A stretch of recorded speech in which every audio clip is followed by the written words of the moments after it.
क्या दुनिया world war 3 की तरफ बढ़ रही है? क्या ईरान और इजराइल की वॉर बनेगी वर्ल्ड वॉर 3 की वजह?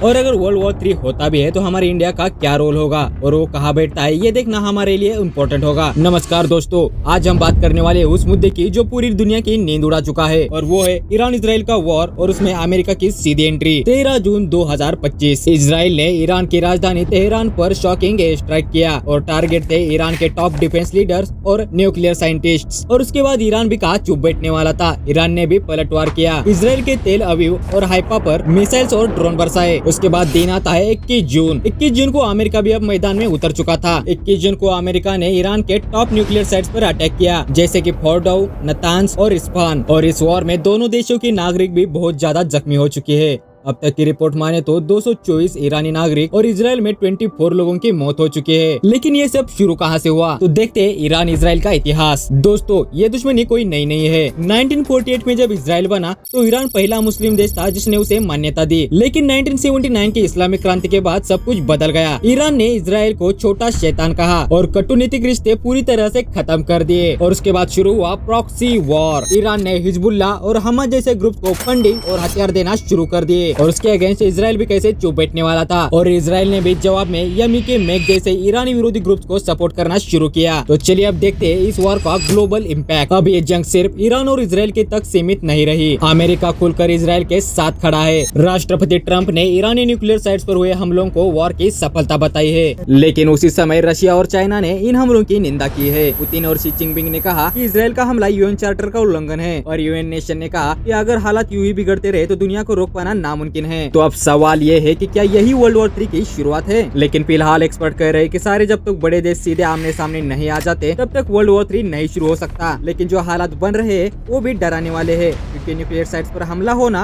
और तीनों देशों का एक्टिव इन्वॉल्वमेंट यानी कि ईरान, इजराइल और अमेरिका का एक्टिव होना ये सबसे गंभीर बात है। तो अब देखना ये होगा कि हमारे भारत की भूमिका क्या होगी। इंडिया का रुख फिलहाल तो न्यूट्रल है। सरकार ने कहा है कि वो स्थिति का व्यवहारिक और कूटनीतिक असर देखकर ही कोई फैसला लेंगे। लेकिन एक चिंता बहुत ही बड़ी और ज्यादा सताने वाली है। भारत की 70% से भी ज्यादा तेल सप्लाई वेस्ट एशिया से आती है। अगर वॉर ऐसा ही बढ़ता रहा तो तेल की कीमतें आसमान छूने लगेंगी। भारत को तेल का प्राइस, विदेशी नागरिकों की सुरक्षा और डिप्लोमेटिक संतुलन को संभालना पड़ेगा। तो दोस्तों, इस वक्त दुनिया बहुत ही नाजुक मोड़ पर खड़ी है। एक तरफ ईरान इजराइल की टेंशन तो दूसरी तरफ सुपर पावर देशों का इन्वॉल्वमेंट। अगर समय रहते ही शांति और बातचीत नहीं होती है तो ये आग सबको ले डूबेगी और उससे शुरू होगा वर्ल्ड वॉर 3। अब आपकी बारी है। क्या आपको लगता है कि वर्ल्ड वॉर 3 शुरू हो चुका है या अभी होने वाला है, या आपको लगता है कि सिर्फ ये मिडिल ईस्ट का एक छोटा सा कॉन्फ्लिक्ट है? अपनी राय हमें कमेंट में जरूर बताइए। अगर आपको ये वीडियो की जानकारी थोड़ी भी अच्छी लगी हो तो हमें लाइक और शेयर सब्सक्राइब जरूर से करें ना, ताकि हम आगे भी ऐसे रिसर्च बेस्ड वीडियोस ला सके।